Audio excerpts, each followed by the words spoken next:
Good morning. Welcome all to our live talk. We are at the University of Economics in Katowice, and we are about to start a very nice, interesting, and inspiring conversation, which is the third MOOW Talk. Our today's topic is mental health in university campus, employer's perspective. My name is Kinga Hoffmann-Burdzińska, and I'll be the host of this meeting. My special guest is Anna Bartosińska. Hello, Ania. Hi, Kinga. Before we start, I'd like to remind that MOOW Talks are the part of the MOOW pilots that are going on at 3 universities. The University of Naples, Federico II, the Riga Technical University, and the University of Economics in Katowice. The project MOOW Code is also being taken by ACEEU, the European E-Learning Institute, and the Helix Connect company. I would like to take this opportunity and extend my warmest greetings to all consortium partners. Moving to the first part of the conversation, I would like to introduce my guest. I met Ania at the university 5 years ago. Since then, we cooperate within common subjects. We create some content for social media and talk a lot about HRM. During the pandemic time, we developed the offer of HR mentoring, and right now, a lot of things bother us, and we would like to discuss them today. The last time we spoke together was the labor market situation in relation to the pandemic. It was 2 years ago, and a lot of things has changed since then. Would you like to introduce yourself and tell us a bit about yourself? Hi to all of you once again. Kinga, I'm really glad to be here. I'm glad to be here for 3 reasons. The first, the project itself. It shares a lot of values and inspiration, and I think that it may move universities to another level. And this is the first reason. The second one is a private one. You know, this is my university that we are in. I've graduated this university some time ago, about 20 years ago, maybe. So I feel here at home, and it's really nice to be here again. And the third reason is, of course, you. I really love our talks, and I really love our sharing thoughts. And it is not the first time that we talk about combining business world and university world. And this is not the first time when we talk about needs of young people to enter this business world in a successful way. Mm-hmm. Thank you very much. And a bit about myself, because you were asking.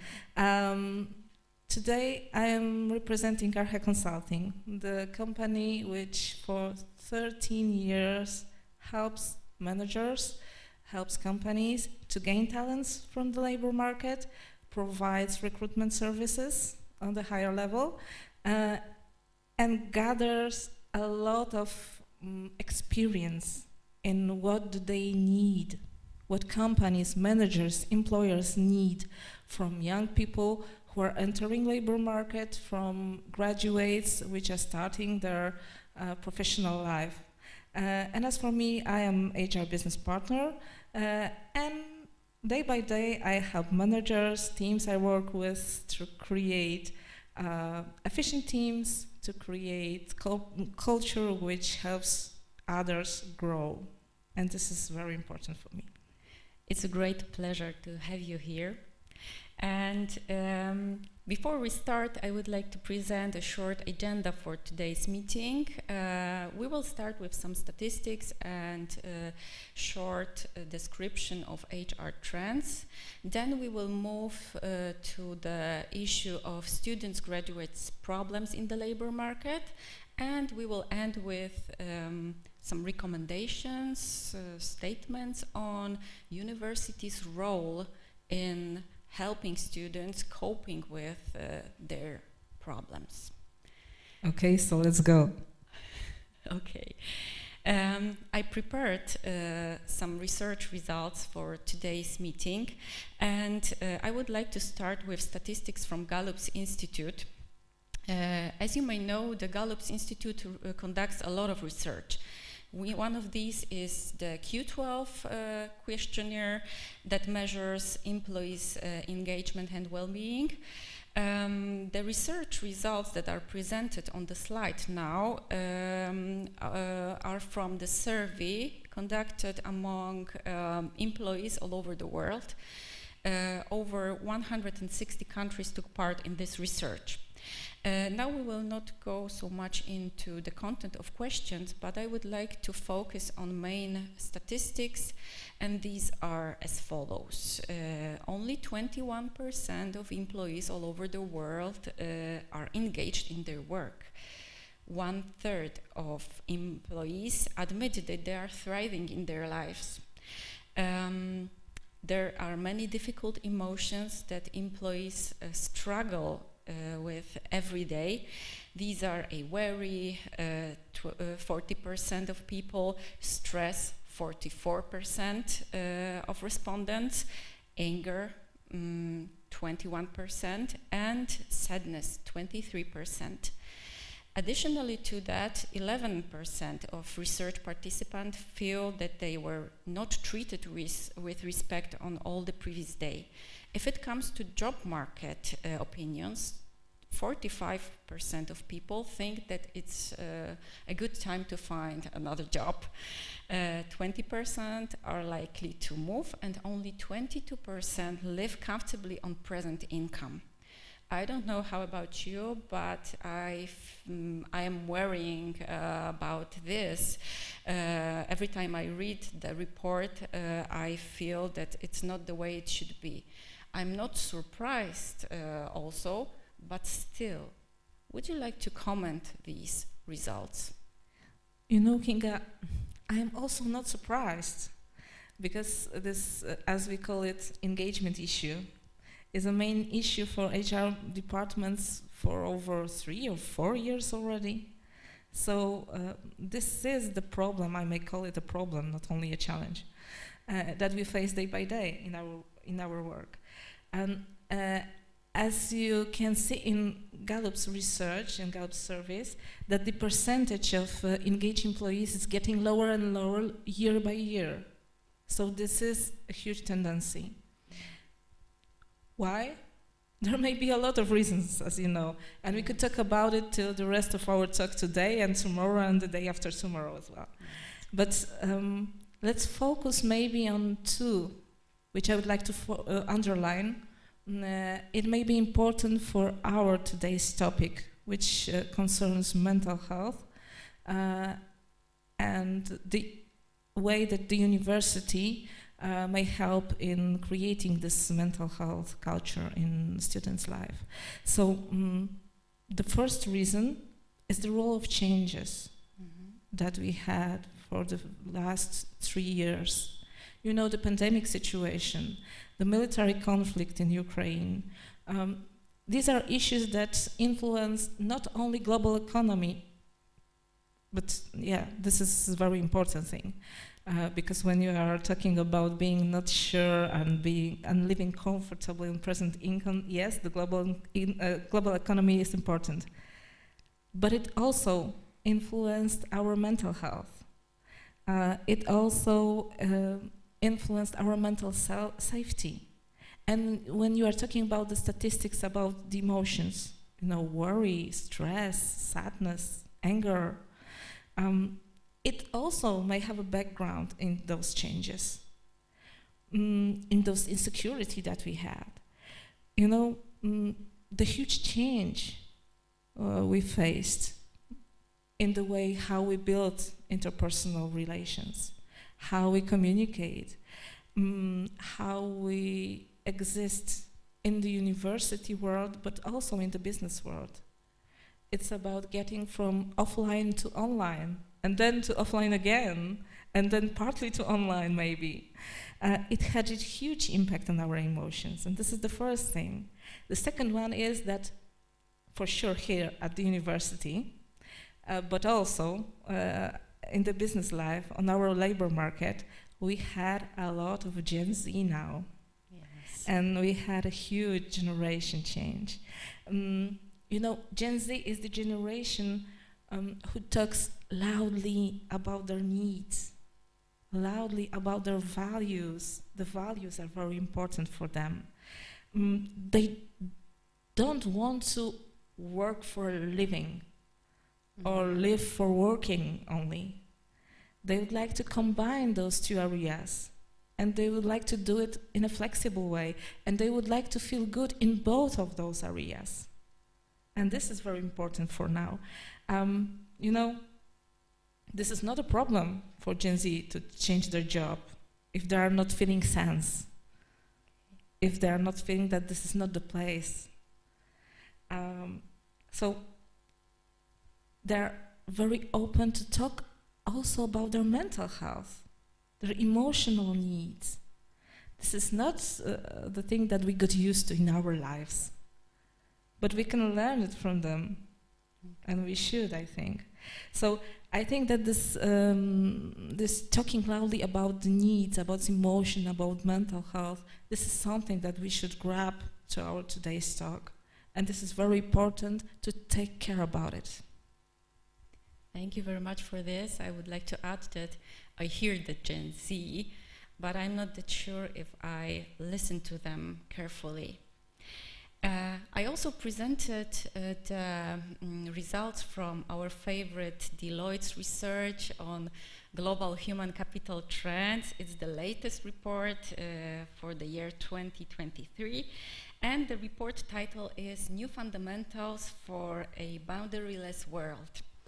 Now there are 9 HR trends presented on the slide, and I must admit that after reading the report, I am a bit confused. If managers all over the world say that we are approaching the boundaryless world, my question is if we are ready for this. Trends are always something that already happens, but I think also that surrounding reality is that looks like this, that we have a lot to do with it, to change, to reach such a point. I often show this slide to my students, and it's hard for them to imagine the workplace without job positions, for example. What do you think about these trends? Yes, as you said, this is our favorite report, one of the favorites. Yeah. We are talking about it year by year. And as we were talking about it last years, you may see that the global trends previously were more focused on process, and now they are focused very much on human needs, but also, as you can see, on the human impact. And this is the very important thing that we can observe.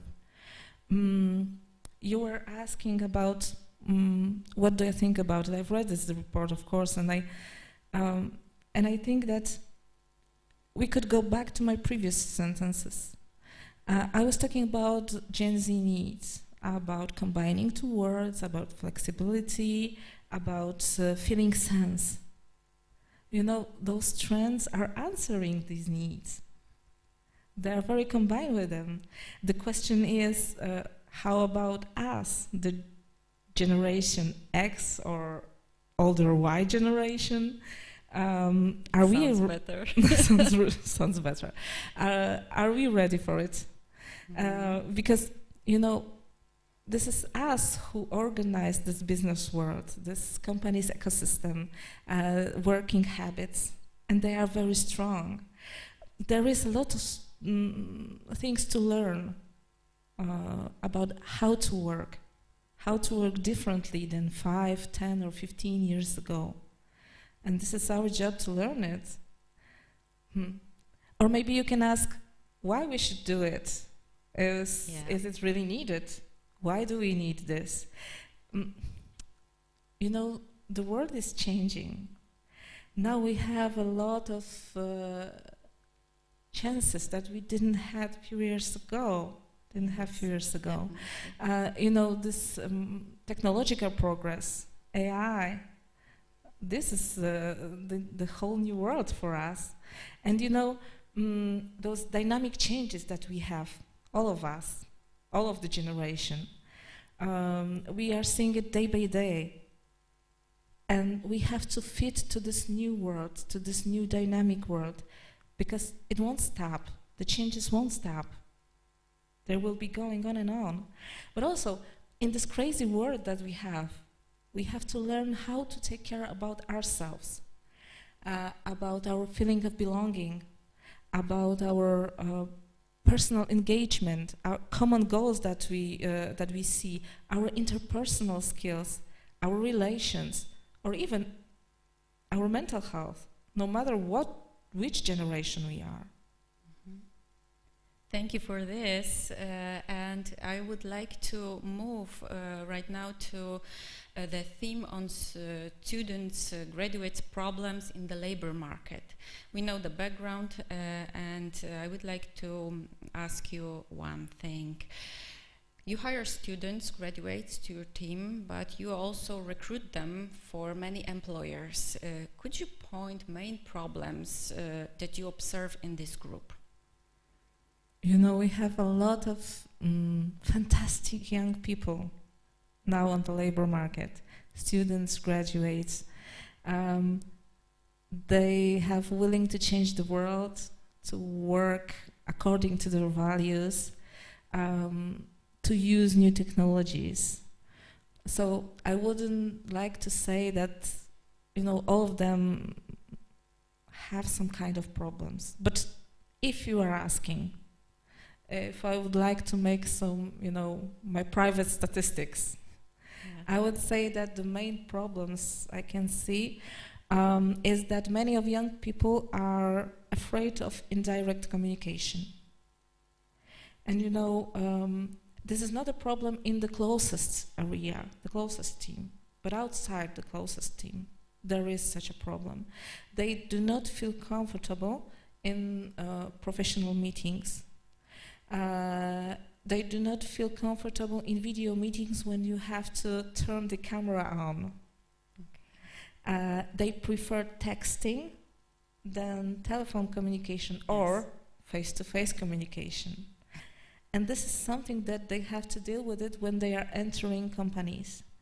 Another thing, I think that in this crazy world, as I said before, the young people are a bit lost, even though it is their world. Online reality is their reality. Yes. But when you have to go outside your comfort zone, this is something that that they are getting lost. Their stress resistance is lower after the pandemic experience, and we can see it in every corner of our lives, at the university, in business life, in private life. So this is something that we have to deal with it. And the other thing is the feedback. We have a huge problem, or there is a huge difficulty to give to young people a critical feedback. Not a grade. We are not at the university. Here you get grades. Then you will get feedback. You have to face the problem. You have to learn from the feedback. And if you haven't ever get a professional, good feedback, it is hard for you to gather something which will be beneficial for you. And this is the problem which we observe, and the problem that the managers are trying to deal with. But why should not prepare students for all of those situations earlier? Yes, or tell them that they would face such challenges.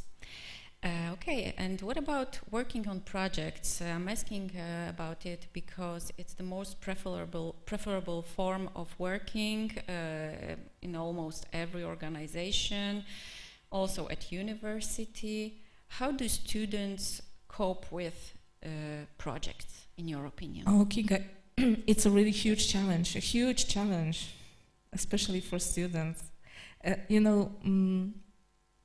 It's very sad, but they do not learn how to deal with it. Firstly, projects are teamwork, group work. Yeah. And if you don't know how to cooperate in team, you will always struggle in project. They should learn not only that they have to do it, but they should learn how to do it. Yes. How to share responsibilities, how to cooperate in tasks, how to execute those tasks as well, how to solve problems in a group, also interpersonal problems. Mm-hmm. This is the thing that we should learn, young people. And secondly, I think that young people don't know what the projects are, because what they are getting at the university, gather in a group and write something. Oh, yeah. Is this a project? No, the project is something more. This is not enough. They should be involved in creating something together, in touching a real world, a real case studies, a real problems. I use a lot of problems. Yeah, there are a lot of problems here. But the topic. Yeah, it's the topic. but it's the topic. Okay, so they should work on the real life problems, and they should learn how to do it. And this is something that we can go through at the university during your studies, not only after your studies. Okay. So let's do something together, create something. Does it mean that if we would like to achieve this, we need to strengthen cooperation between business and universities? Is it enough, in your opinion? Oh, it's very important to cooperate among those two sides. It should be one side. And should be one area when we are creating, developing young people, business and university. But it's not enough. We should also think about the way we are teaching them, what we are showing them, how we are doing it. Okay. This is also very important. Okay, I won't hide that I take it personally as a teacher. And I understand you. Yeah, I understand you very much, and we will come back to this teaching part. But before that, I would like to ask you one more thing. As an HR expert, can you name the most important competences that are required by employers in the labor market? Okay, we are talking about students and we are talking about graduates. Yes. So. Employers, they know that they don't have to expect, specific branch knowledge or critical technical skills. They will learn it. They will teach it to the young people. They will pass it by. What is important for the employers now are the competences which, if I could name it, I would share with you the idea of Forbes future skills. Oh, great. This is the idea I like the most, and this summarizes those expectations very much. So firstly, we have thinking skills. You should like it. Yes, I like it very much. Thinking skills. So what do I mean by this? Willing to learn, seeking for information, checking sources, checking if the infos are true or not, drawing conclusion, analyzing, taking decisions, and solving the problems once again, problem solving. The other part are digital skills. Mhm. But as we can say for problem solving, it is not ask Siri or hello Google. So the digital skills are not only social media skills. Yes, definitely. So using IT tools, using them wisely, being up to them with it, it's very important also for the employers. And the another part is social skills. Mm-hmm. We were talking about working in a team, in a group, about communication, not only texting, Yes. but the wide range of communication. These are the skills which are very expected by the employers. And of course, language skills. And this is the whole package. But all above those skills, what do employers expect is engagement, willing to be here, willing to take challenges, willing to deal with another environment, different environment that you are entering. And this is the very important thing when we are saying about, how university can help to provide all of this mental background to the students, that they will be able to take care about their mental health, about their attitude, about their proactivity. This is very important. Thank you very much for this. When you said about social skills, I thought that this is the area of competences that we are developing during our whole lives.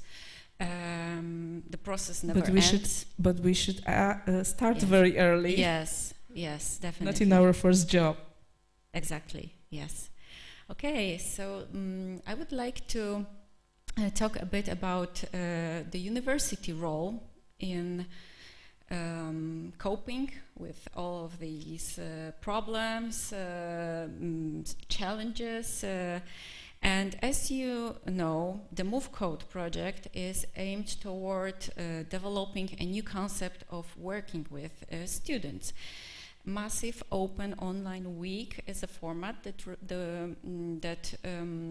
derives from many well-known initiatives like digital bootcamps, online accelerators, MOOCs, etc.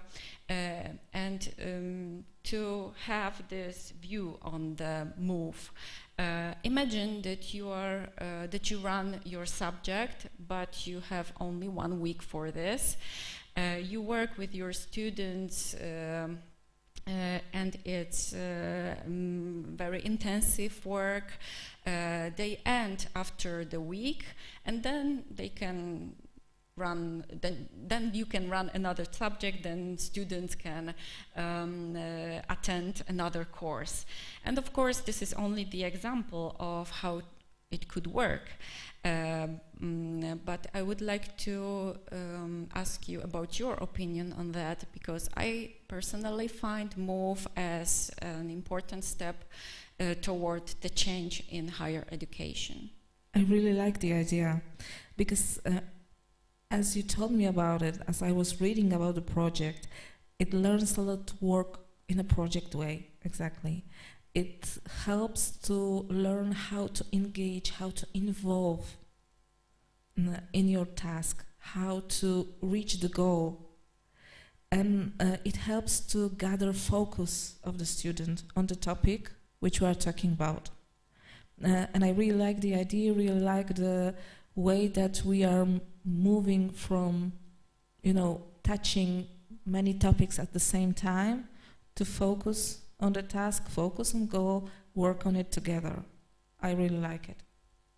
Okay, and I would like to ask you, because you are a lecturer, and I know that you see similar situations, students' behavior, and as me, what particularly should change at university? We have that much time? Maybe not that much, but it's a big topic. You can mention the most important things for you. So let's focus on the things that I've told you about the employer's expectations, about the skills, about the mental health. That is the topic of our today's meeting. I think to learn it, we should also change the university role itself. Because, it isn't only a huge amount of knowledge in a nice building that we are today. For a huge amount of knowledge, we have Google. Yeah. It should be a place where you can learn how to, for example, use IT tools. Not only that the IT tools are showed to you, but you know how to use it, how to mix it, how to balance it, how to use it wisely, how to use it in the way that will not, influence on our relations, how to use it to build those relations, because we can do it now. We have those experience after all of those 3 years. To learn how to step out of your comfort zone. I think that the university may be the first and the last place in your life when you can go out of your comfort zone in a safety way, in a safety environment, without, lifelong consequences. You can learn here how to face project, how to make mistakes in this project, how to answer to the feedback for the first time, how to do the things that you will meet in your professional life, and they are not, nice and fluffy. Oh yeah. But you can deal with it if you learn it before. And here at the university, you should have time to do it. Another thing, self-organization. Yeah. What we are doing, we are giving our students a lot of subjects, a lot of topics to learn, a lot of new knowledge to learn, and we are saying to them, deal with it. More or less, yes. Yes. I know that at work it will be quite similar. You will have a lot of tasks, you will have a lot of responsibility, and you will have to deal with this. But here and now, this is the time to learn how to deal with this, to know how to rearrange your time, how to deal with priorities, how to use planning tools, how to balance your plan, how to deal with, your studies. Many of students are still working after studies, and they would like to have also some private life, maybe. Yes, I believe so. So how to do it, how to balance it, how to keep safe also on this, mental level in all of those responsibilities, how to use, technical tools which help you to plan, to finish projects, to go out from one topic to another. This is what you should learn now and what you could use later. Another thing, being proactive. And I know that the project like this is a huge chance to be proactive, to learn how to be proactive.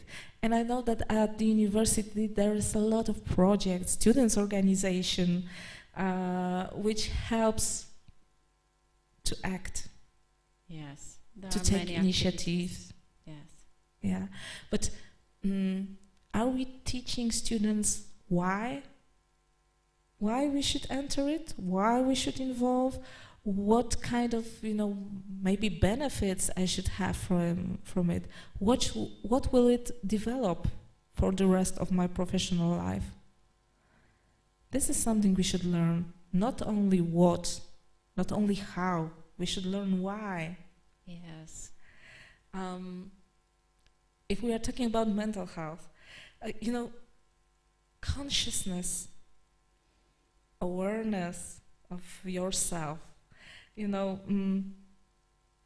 the skills to manage your emotions, to motivate yourself, the skills to recognize how and why I'm involving in something, when I'm engaged, what do I need to engage, what should I give from myself, and what kind of surrounding I should search for to be engaged.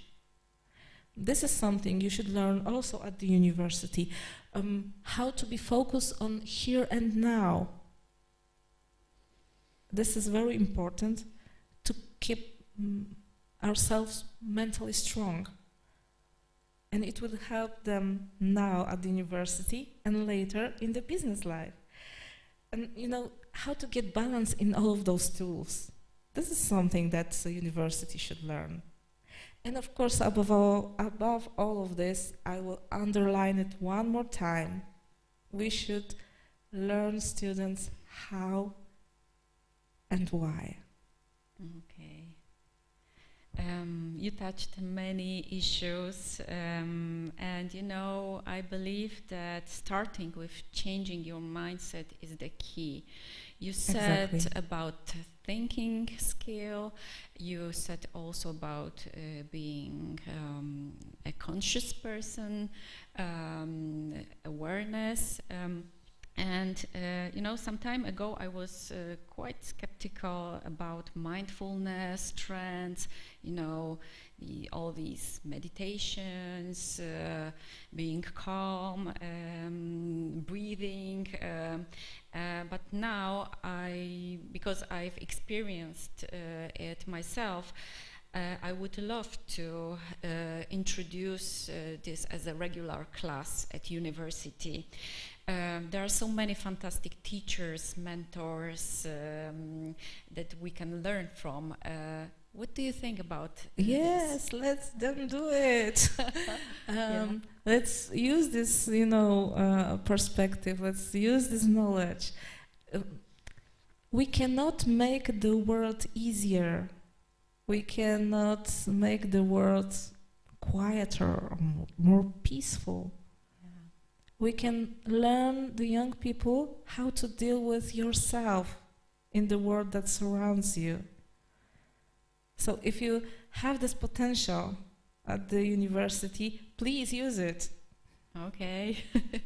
I think the time is coming that we will try to think what new we can offer to students, young people. I think that also we could talk about this for hours, but our time almost ran out. How would you sum up our conversation? You know, Kinga, as I can see, for all of those years, the business world is changing. Yeah. And we have a lot of conscious managers who lead their teams in an inclusive way, who appreciate their contribution, who appreciate their values, who appreciate that they are involving in achieving common goal. But you know, from the other side, it needs from young people the ability to take this responsibility. And this should be the role of the university, to prepare young people for the labor market, to teach them how to develop expected skills, how to deal with their inner resources, how to take care about their mental health and their attitude. And I think that it is the most important conclusion from our talk. Thank you very much for this. I can't help saying the quote, which is my favorite. This is a quote by Dr. Joe Dispenza, who is a famous lecturer on neuroscience and quantum physics, and he says that nothing changes until you change, we change. It means that everything is really possible, but it starts in our minds and hearts. Another quote, be a change that you would like to see in the world. Yes. Anjo, I would like to thank you very much once again for coming here and sharing your valuable experience with us. It was a great pleasure to listen to your statements. Thank you very much, Kinga. Thank you for the information and the invitation. And I really love to see all of those changes here at the university. And I would really love to see how this project will go on, and I will observe it. Thank you once again. Thanks also to everyone who found the time and spent it with us. I hope that some of the issues that have come up are inspiring for you. And I also believe that this is just the beginning of a larger discussion on higher education. We are open to talk about this topic. So I would love to hear from you. What do you think about all of these issues that were discussed today? In conclusion, also, I would like to thank the university authorities and all the UECAT team that organized the first MOOW pilot at our university. And the last but not least, I would like to thank the one and only marketing team who took care of the communication within the pilot and supports us every time we need it. So I pass on my compliments to you. I guess that's all for today. Thank you very much once again, and see you next time. Thank you. Bye-bye.